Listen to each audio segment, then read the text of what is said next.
예배는 최 전도사님 설교로 충분할 것 같습니다.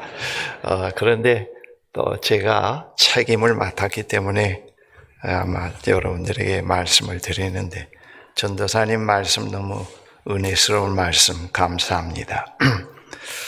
오늘 베드로전서 3장 13절에서 22절의 내용 가운데 15절에 이런 말씀이 있습니다.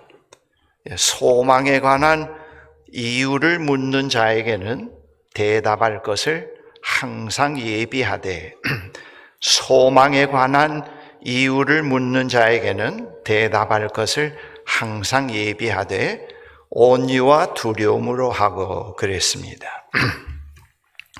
이 소망의 이유를 묻는 자에게 항상 대답할 것으로 준비하고 있으라. 우리가 사랑하는 사도 베드로께서 하신 말씀인데, 이 본문을 이렇게 해석을 할 수 있습니다.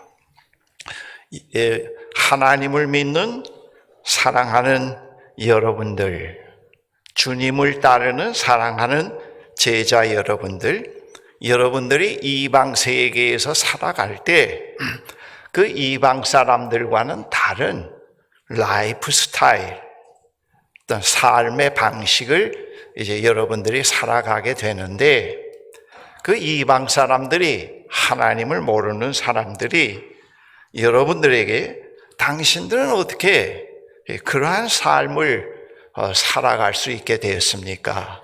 그런 삶을 살아가는 그 믿음과 희망이 어디에 근거되어 있습니까? 이렇게 묻게 될 때 여러분들은 그 희망적인 삶을 살아가게 될 수밖에 없었던 그 근원에 대한 것, 또 그 이유에 관한 것을 분명히 그들에게 얘기해 주라, 그런 말입니다. 여러분, 제가 이제 기업을 한다고 합시다. 하나의 그 기업을 제가 이루어서 기업을 하고 있는데, 그 기업을 하면서 제가 제 몫의 그 주식을 거의 사원들에게 다 나누어 주고, 사원들의 삶에 대해서 늘 배려를 해주고, 저와 함께 일하고 있는 그 사원들이 늘 희망과 기쁨과 의미를 갖고 살도록 배려를 해주고요. 그리고 또 저의 가정에도 늘 평화를 이루어 가도록 노력을 하고, 그리고 또 제 스스로가 늘 하나님께 감사하고 또 삶의 의미가 충만한 그런 개인적인 삶을 또 제가 살아가고 있다고 했을 때, 옆에 있는 사람이 말이죠, 예수를 믿지 않는 사람이, 임영수, 그 당신은 전혀 우리와 다른 삶을, 다른 차원의 삶을 정말 살아가는데, 우리가 따라갈 수 없는 삶을 살아가는데, 그러한 그 삶을 살아갈 수밖에 없게 되는 그런 어떤 억지가 아니고 아주 자발적이고 자유함 가운데서 살아가는 그런 삶을 가능케 만든 그 믿음과 소망의 내용이 어디에 있습니까? 제게 그 친구가 묻는다고 했을 때, 이제 거기에 대한 답변을 하라, 그 뜻이 되겠습니다. 거기에 대한 답변을 하라. 율법을 철저히 지키고 자기만 알고 착하고 깨끗하게 살다가 천당에 간다, 그런 라이프 스타일을 얘기하는 건 아닙니다. 그보다도 개인적 차원과 사회적 차원을 다 포함한 이야기입니다.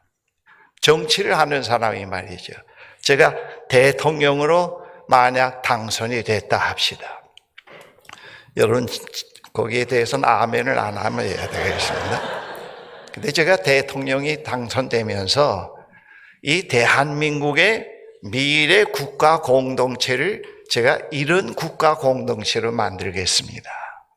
인간의 보편적 가치가 전부 사회의 기초가 되고, 그리고 이 국가에 사는 모든 백성들이 행복하게 살 수 있는 그런 나라를 만들겠습니다 하면서 사회, 경제, 교육, 모든 군사 그 모든 부분에 대해서 그런 보편적 가치를 잘 꼽히게 할 수 있는 그런 내용을 만들어서 국민들 앞에 제시하고, 여기에 뜻을 모으는 사람은 진보나 보수나 다 나와 함께 오십시오.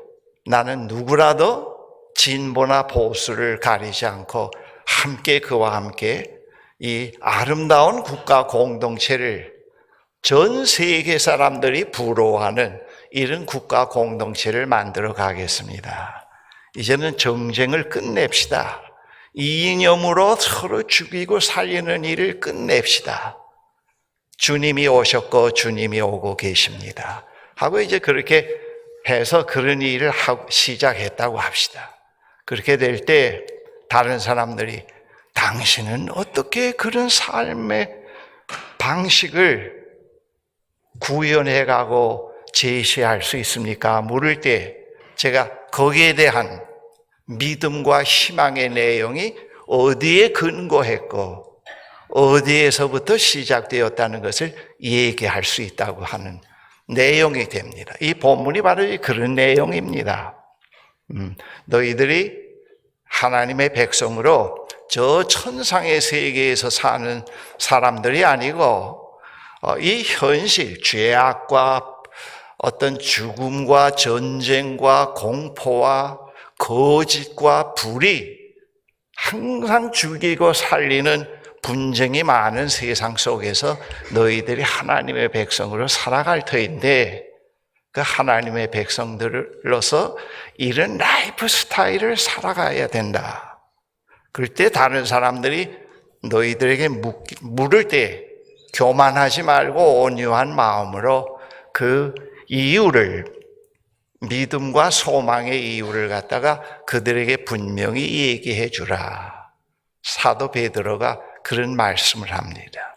이게 아주 오랜 옛날에 쓰여진 성경인데 지금 와서 이 말씀을 읽어도 얼마나 감동이 되고, 우리 인간 삶이 어떠한 삶이 돼야 된다고 하는 것에 대해서 상당히 매우 중요한 그런 것을 우리에게 제시해 주고 있는 말씀입니다. 그래서 제가 오늘 우리 시대에 하나님의 백성으로서 이 세속사회 속에서 살고 있는 우리 하나님의 백성들, 그리스도를 따르는 그리스도의 제자들인 우리들이 어떤 그런 다른 사람이 어떤 믿음과 소망으로 당신들이 살아가기에 그런 라이프 스타일을 보여줍니까? 우리는 당신들을 볼 때마다 희망이 생기네요. 기쁨이 생기네요. 그 비결이 뭡니까? 묻는다고 했을 때 우리가 그 믿음과 희망의 내용을 그들에게 무엇을 얘기해 줘야, 어떻게 얘기해 줘야 될까 하는 것에 대해서 몇 가지로 좀 말씀을 드리고 제 설교를 마치려고 합니다. 먼저 우리의 그 소망의 내용, 다른 사람들이 볼 때 희망을 갖고 기뻐할 수 있고 그런 삶의 라이프 스타일을 보고 감사를 느낄 수 있는 그런 삶의 방식이 어디에 근거하고 있는가 하면은, 먼저는 이 세상을 극진히 사랑하시는 하나님께서 이 세상을 창조하신 다음에 그것을 사탄에게 맡기고 독재자들에게 맡기고 뒤에서 엉뚱한 짓을 하는 하나님이 아니고, 세상을 창조하신 하나님께서 이 세상을 떠나지 아니하시고, 지구뿐만 아니라 전 우주적으로 세상을 떠나지 아니하시고 계속 빛으로 역사해 가시면서 그 하나님의 뜻을 이루어가고, 정의, 평화 그런 것들, 인간의 보편적 가치를 포함해서 한 개인이 늘 삶의 의미와 기쁨을 가질 수 있는 그런 삶으로 살아갈 수 있도록 그 생명의 하나님, 창조주 하나님이 계속 이 세상 속에서 어두움 가운데서 계속 역사하고 계신다고 하는데, 우리가 바로 그런 질문을 받을 때 그 얘기를 할 수 있다 그겁니다. 내가 이런 라이프 스타일을 살게 된 것은, 이런 희망적인 삶을 살게 된 것은 창조주 하나님께서 세상을 창조하신 다음에 팽개쳐버리고 그거를 갖다 버린 것이 아니고, 그 아버지께서 세상과 우리 인간과 나를 극진히 사랑하고 계시는 하나님께서 지금도 이 어두움의 세상 속에서 계속 활동해가고 계십니다. 그 하나님 때문입니다 라고 얘기할 수 있다 그겁니다. 그 다음 두 번째로, 그 하나님은 우리 인간을 포함해서 이 세상에 대한 하나님의 생각은 심판과 저주가 아니고 희망과 평강입니다. 그 하나님은 이 세상에 대해서 늘 희망과 평강을 이루시기를 생각하고 이루어 가시기를 원하시는 그런 하나님이십니다. 그래서 우리는 이 세상을 살아갈 때 항상 현재를 단정하지 않고, 현재를 이념이나 절망과 좌절 가운데서 단정 짓지 않고, 늘 그 이 세상과 나 한 개인에 대해서 희망과 평강을 생각하고 디자인하고 계시는 그 하나님의 품속에 있는 미래를 늘 바라보면서 우리는 그리 향해서 매일 한 걸음 한 걸음 나아가고 있습니다. 아직 완성되진 않았지만 그런 삶을 우리가 살아가게 됩니다. 그래서 우리의 일상에서 나타나는 삶이 다른 사람들이 볼 때 그런 질문을 가질 수 있게끔 우리가 살아가게 되는 겁니다. 나 개인도 상당히 지금 상황이 어렵지만 이걸 결코 절망으로 단정하지 않습니다.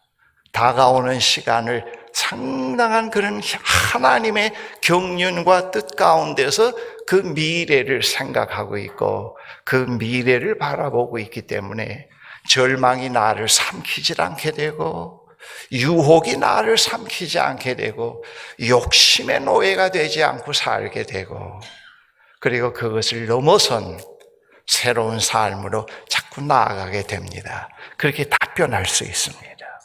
그것이 바로 이제 그 라이프 스타일에 대한 질문에 대한 답변이라고 말씀드릴 수가 있겠습니다. 세상에 대한 그 하나님의 생각은 심판과 저주가 아니고 만물을 새롭게 하시는 것이고, 그 만물을 새롭게 하시는 하나님께서 세상을 최종적으로 그렇게 이제 결론을 맺습니다. 이런 불의한 인간들, 조잡한 일을 하는 폭력배들에 의해서 이 세상이 마감되지는 않습니다. 그 하나님께서 이 세상을 마감하십니다. 만물을 새롭게 하시는 그 하나님께서 세상을 마감하십니다. 그래서 우리는 이 세상을 살아갈 때 이제 분명히 이 세상이 종말이 오는데, 자꾸 이런 온난 기후 때문에 종말이 온다기보다도 이 세상 전체가 어떤 최초부터 어떤 목적한 바를 향해서 계속 가고 있는데, 마지막에 오는데 우리 기독교 신앙에서는 그 마지막이 저 지옥의 나락으로, 독재자들에 의해서 인간의 죄와 타락에 의해서 살 수 없는 삶으로 세상으로 완전히 끝나버리는 그런 세상이 아니고, 새로운 하나님께서 의도하신 그 마지막은 새로운 시작입니다. 그렇게 얘기할 수가 있어요. 그것이 우리의 삶을 이렇게 늘 긍정의 삶으로, 복잡하고 어려운 상황에서도 삶을 긍정할 수 있는 힘을 갖게 만들고 있습니다. 그래서 이 세상에는 분명히 마지막이 옵니다. 그런데 그 마지막은 우리가 상상할 수 없는 새로운 시작입니다. 우리는 그 새로운 시작을 바라보면서 현실을 설계하고 현실을 성실하게 하루하루 살아갑니다. 그것을 얘기할 수가 있겠죠. 그런데 그 하나님께서 그런 만물을 새롭게 하시겠다고 하는 당신의 그 깊은 의도 속에 있는 그 새로운 세계가 어떤 것이라고 하는 것을 예수 그리스도의 십자가와 부활에서 이미 보여주셨습니다. 이건 놀라운 신비요, 이건 놀라운 사건입니다. 예수 그리스도의 십자가 속에서 이 모든 어두움과 불의가 완전히 거기에서 종막을 고할 것이고, 그리고 그걸로 끝나지 않고 새로운 부활이 있습니다. 그 부활을 통해서 만물을 새롭게 하시겠다고 하는 하나님의 그 최종적인 그런 것이 어떤 것이라는 것을 우리는 대강 감을 잡습니다. 죽음과 실패와 한숨과 슬픔이 없는, 폭력이 없는, 완전히 하나님의 아들 예수 그리스도가 왕 노릇하는 그 세계를 하나님이 약속을 했습니다. 그런데 내가 오늘 이 시대에 그런 라이프 스타일, 희망을 주는 삶의 방식을 살아가게 된 그 바로 시작이 이 십자가와 부활에서부터 됐습니다. 그렇게 얘기할 수가 있어요. 당신이 나에게 만약 임영수 당신이 언제 그런 삶의 을 시작했고 그 삶을 시작하게 된 그 근원지와 발생이 뭡니까? 묻는다면은 칸트의 사상입니다. 주체 사상입니다. 그런 게 아니고 말이죠. 동양 신비 종교의 영성이 아닙니다. 나는 그게 아니고요. 저 2000년 전에 갈보리 언덕에 위에서 십자가에 달리신 나사렛 예수의 십자가에 달리심에서부터 시작이 됐습니다. 내가 이렇게 하나님의 아들로 오늘 이 시대 속에서 당신들이 부러워한 라이프 스타일을 살게 된 그 근원이 2000년 전에 저 갈보리 언덕에서부터 십자가에 달린 그 예수 그리스도에게서부터 시작이 됐습니다. 거기서 두 번의 아이덴티티가 있었습니다. 십자가에 죽으신 예수 그리스도와 함께 모든 불의하게 살 수 없는 삶이 죄로 인해서 죽을 수밖에 없는 내 실존이 거기에서 주님과 함께 죽고, 그리고 부활하신 주님과 함께 새 삶을, 새 생명을 내가 시작을 했습니다. 그래서 내가 지금도 살고 있고, 때때로 정욕의 지배, 욕심의 지배, 사회적인 분위기의 영향을 받고 있지만은 나는 그것을 넘어서고 있습니다. 그것이 난 벌써 거기서 만물을 새롭게 하시고자 하시는 하나님께서 허락하신 부활의 새 삶을 시작했습니다. 그렇게 얘기할 수가 있어요. 그래서 나는 내 삶이 이제 옛것이 죽었습니다. 그 죽었다는 말은 관계성이 완전히 새롭게 바뀌어 간다는 의미죠.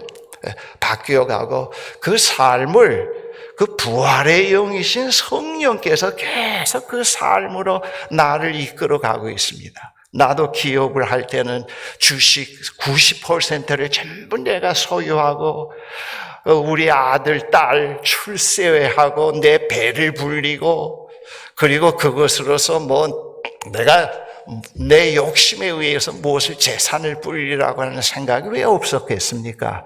그러나 십자가에서 옛사람이 죽고 부활하신 주님과 함께 새 삶을 시작하고 나서는 그것이 아니라는 것, 그것이 얼마나 잘못된 삶이라는 것, 만물을 새롭게 해가시는 하나님, 이 어두움 속에서 지금도 역사해가고 계시는 그 하나님의 뜻과는 너무 반대라는 것, 거기에는 행복도 없고 기쁨도 없고 삶의 의미도 없다는 것을 깨닫게 됐어요. 그래서 나는 이렇게 나누어주고 공동체적인 의미와 이런 것을 추구하고 살지만은 내 배를 불리기 위해서 끌어안고 나만을 생각하는 삶과는 비교도 안 되는, 돈으로 살 수 없는 충만함이 늘 있어요. 기쁨이 있어요. 그 에너지가 내 라이프 스타일을 이렇게 밖으로 보이게 만들어요. 그렇게 얘기할 수 있어요. 그럴 때 그 사람들이 그런 차원의 삶이 있는가? 그런 차원의 삶이 있는가? 그런 삶의 원천이 어디에 있는가? 그게 묻게 되잖아요. 그럴 때 바로 저기에 있습니다. 갈보리 언덕 위의 십자가의 사건과 부활의 사건. 그 이전에 하나님께서 세상을 창조하시고 지금도 우리 가운데서 역사해 가신다고 하는 사실을 그 부활과 십자가 속에서 우리에게 보여주셨습니다. 그래서 나는 지금 그런 삶을 살아갑니다. 완전하진 않지만은 그런 삶을 살아가고 있습니다. 그렇게 얘기할 수가 있겠죠. 그러니까 그것이 바로 우리의 라이프 스타일에 대해서, 삶의 방식에 대해서 질문을 던지는 사람들에게 우리가 얘기할 수가 있습니다. 이것이 내 공로가 내 위대성이 아니고 나를 이렇게 만드신 그분이 있기 때문입니다. 지금 내가 살고 있는 삶 속에서 그렇게 그분이 역사하고 계심을 나를 통해서 부분적으로 나타나고 계시고 있습니다. 나는 지금 그분의 이 세상 속에서 역사해 가고 계시는 그분의 삶에 동참하고 있습니다. 그렇게 얘기할 수가 있어요. 나는 지금 그분의 삶에 동참해서 살고 있습니다. 하루하루를. 동참하느냐 못하느냐 하는 시험과 갈등이 있을 때마다 그분이 나를 도와주십니다. 기도할 때마다. 그분의 도움이 없이는 이게 불가능합니다. 그렇게 우리가 답변할 수 있겠죠. 그래서 지금 이러한 삶이 주님과 함께 온 하나님 나라의 현실을 내가 삽니다. 그 십자가에서 하나님께서 나를 용서하시고 그분과 화해되게 하시고 그분과 함께 인생의 여정을 걸어가게 만드시고 그리고 매 순간순간을 자꾸 성령으로 하나님이 의도하신 삶으로 나를 빚어가고 계시고 치유해 가고 계시는 이것이 하나님 나라 만물을 새롭게 하시고자 하는 하나님께서 의도하신 주님과 함께 온 하나님 나라의 현실입니다. 나는 지금 하나님 나라 현실에서 살고 있어요. 여러분들을 행복하게 하고 다 그렇게 함께 우리 더불어 사는 이 삶은 하나님 나라의 현실이에요. 그래서 하나님 나라 현실에서 그분에 대한 찬양이 있고 기쁨이 있고 댄싱이 있습니다. 그리고 그 하나님 나라 현실에서 승리의 삶을 자꾸 배워갈 수가 있습니다. 그리고요, 이 현실이 지금 계속 오고 있습니다. 이거 불완전한데 이런 삶이 당신들 나와 함께 살면서 행복을 느끼죠. 희망이 생기죠. 기쁨이 생기죠. 이 나라가 지금 완전한 게 아니고 완전하게 나라로 자꾸 지금 다가오고 있어요. 그래서 나는 하나님, 이 현실에서 하나님 나라의 현실이 그래서 당신의 이름을 거룩하게 드러내시고 당신의 나라가 오시옵고 아버지의 뜻이 하늘에서와 같이 이루어진 것과 같이 이루어지게 하옵소서. 그게 내 소원이네요. 내 직장에서도 그런 기도를 늘 하고 있고요. 우리 아이들에게도 늘 그걸 가르쳐주고 있고요. 그리고 당신들도 나와 같이 되기를 원합니다. 그렇게 얘기할 수가 있어요. 그게 이제 소망의 내용이에요. 우리 잘못하면 이 성경을 왜곡할 수 있어요. 예수 잘 믿으니까 남보다 출세하더라, 성공하더라, 돈 많이 벌더라, 그따위 얘기할 수가 있죠. 그건 아니에요. 소망의 내용이 그껏해야 기도했더니 얻었다, 그거 가지고는 오늘 이 신앙이 벗쳐나가질 못해요. 이번에 뉴질랜드에 가서 한 2개월가 있었습니다만은 뉴질랜드뿐만 아니라 미국, 카나다 또는 그저 유럽에도 좀 가봤습니다만은 이 기독교가 전부 소망의 내용을 다 상실하고 있어요. 전 세계적으로 기독교는 자꾸 자꾸 쇠락해 가고 있습니다. 한국 교회는 분열을 거듭하고 있고 그껏 자랑하는 거에 못 얻다, 두 날개 목회, 몇몇 명이 모여서 몇 억을 거둬서 사업을 많이 한다, 뭐 그런 얘기들. 그런 거 가지고 이 하나님은 계속 우리 가운데서 역사해 가시면서 함께 하시면서도 그 아버지의 이름이 거룩하게 드러내지지를 못하고 있고 그 나라가 오고 있는 일을 오고 있다고 하는 사실을 사람들에게 선포하기가 힘듭니다. 우리는 이런 시기에 있어서 다시 한번 깨어나야 됩니다. 깨어나야 됩니다. 그리고 이번에는 뉴질랜드 가니까 뭐 동성애 때문에 자꾸 걱정을 해요. 여러분이 동성애도 나를 찬동은 안 합니다만은 이 동성애 때문에 여러분들의 문제가 아니고 이 동성애 때문에 걱정하는 여러분들 교회에 가보니까 그 교회가 너무 생명력이 없고 소망의 내용이 없다고 하는 거에 내가 더 걱정이 됩니다. 동성애 때문에 걱정이 아니고 교회가 너무 소망의 내용이 없어요. 당신들 모임 교회에 가보니까 말이죠. 하나님이 꼭 안 계신 것 같고 부활의 사건이 없는 것 같아요. 그런 얘기를 했어요, 실제로. 동성애 때문에 우리가 지금 피해를 입는다. 어떻게 할까? 소망의 내용은 하나도 없고 매우 세속적인 소망의 내용을 붙잡고 줄랍니까 안 줄랍니까 하면서 말이에요, 살고. 그래서는 안 되겠죠. 또 서구 교회는 너무 휴머나이즈 되어가지고 하나님의 창조 속에서 이루어진 그 리미트, 한계를 다 벗어내면서 우리는 이렇게 멋있는 인간이다, 폭이 넓은 인간이다, 동성애도 매춘도, 뉴질랜드나 호주에 가보면요, 매춘이 완전히 국가에서 공인된 직업이 되어 있어요. 우리는 이렇게 멋있게 산다, 우리는 인류애를 이렇게 한다 하면서도 그 이면에는 하나도 하나님과 관련된 소망의 내용은 하나도 없어요.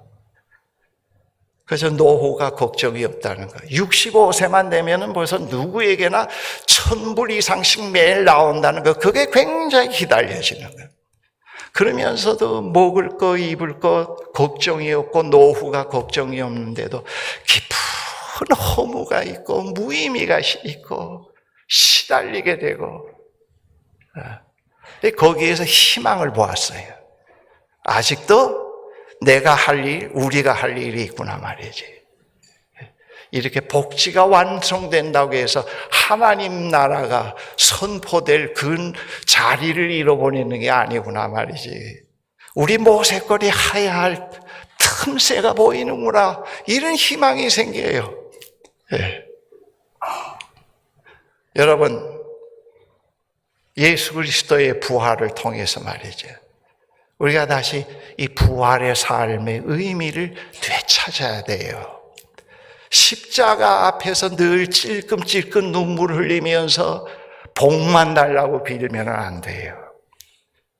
오늘 이 나라에 지금 정권에서 상당히 또 새로운 사실을 경험하는데 자꾸 상실감이 느껴져요. 자유민주주의를 위해서 투쟁한 나는 아니지만 소심하고 소시민적이지만은 그래도 북쪽에서 넘어와가지고 지금까지 자유민주주의를 꽃피워야 된다는 개인적인 마음을 가지고 기도해오고 교회에서 목회도 해왔는데 말이죠. 그 자유민주주의가 다 무시되어지는 것 같고, 너희들은 말이지요, 미국의 앞잡이고 말이죠. 미국의 시녀고, 나는 미국과 손잡은 것이 먹고 살라고 공산주의를 괴멸시키려고 한 게 아니고 자유민주주의의 가치가 제일 좋기 때문에 이 세상 정권치고 하나님께로부터 내려온 정권은 없어요. 그러나 하나님과 하나님 나라와 제일 가까운 정권이 어떤 거냐?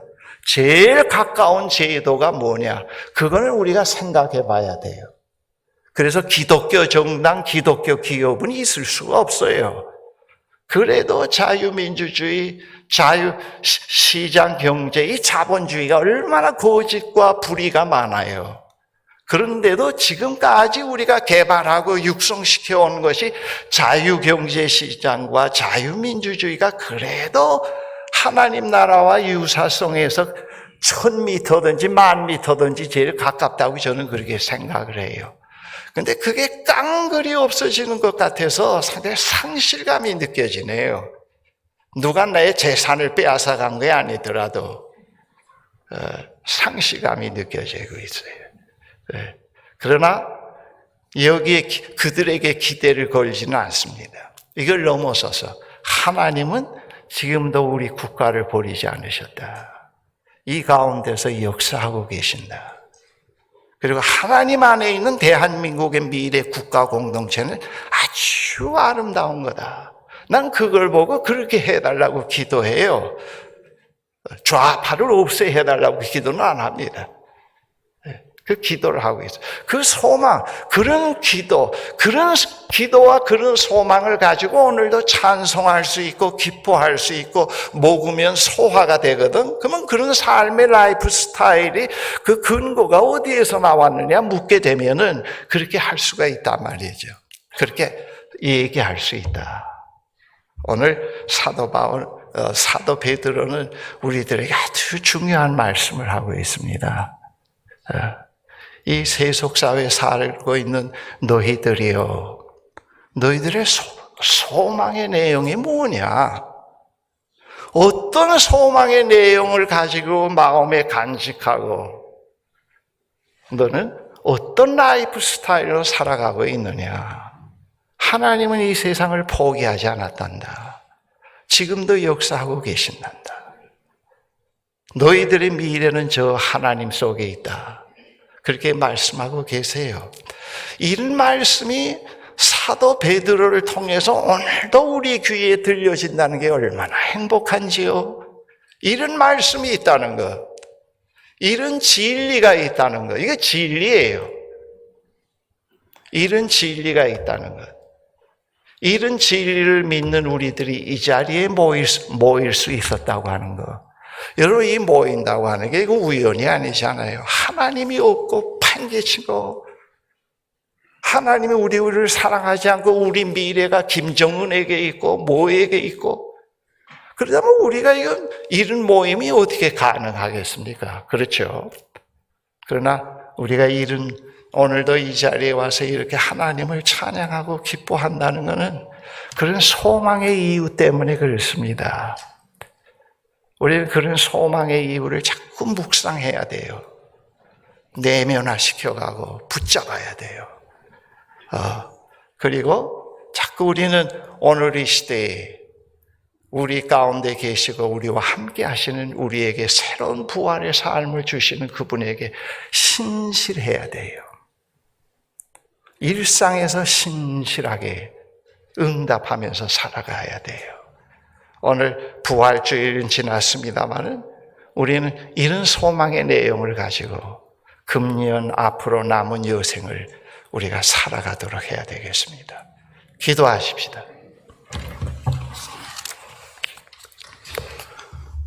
전능하신 하나님 아버지, 우리들에게 이러한 귀한 모임을 허락하신 것을 감사합니다.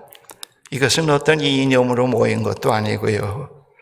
어떤 다른 이방 종교의 영성으로 모인 것도 아닙니다. 전능하신 하나님 우리 가운데 계시고 우리를 극진히 사랑하시며 만물을 새롭게 하시며 지금도 창조의 영이요 부활의 영으로 우리 가운데 역사하시며 당신의 백성을 이 세속사회 속에서 태어나게 만드시는 그들에게 부활의 새 삶을 부여해 주시는 당신의 구원의 역사로 인해서 우리가 이 자리에 있게 됐습니다. 오늘 참 어려운 시기에 우리가 삽니다. 자연 환경으로나 정치적으로나 경제적으로 우주적으로 정말 하나님이 다가오시는 시간이 매우 가까이 왔다는 걸 느낄 수 있습니다. 그러나 우리가 소망을 갖게 하시고 새 세계를 갈망하면서 살 수 있는 이런 삶의 내용, 이런 삶의 소망의 내용, 이런 믿음을 갖게 해주신 하나님, 우리가 이 보화를 잃어버리지 말게 하시고 다른 것과 바꾸지 않게 해주십시오. 희석되지 않게 해주십시오. 이 세속사회 속에서 계속 이것이 심화되게 하시고 확신으로 설 수 있게 하시고 세속사회 속에서 담대하고 신실한 당신의 백성으로 설 수 있도록 축복해 주십시오. 예수 그리스도의 이름으로 기도합니다. 아멘.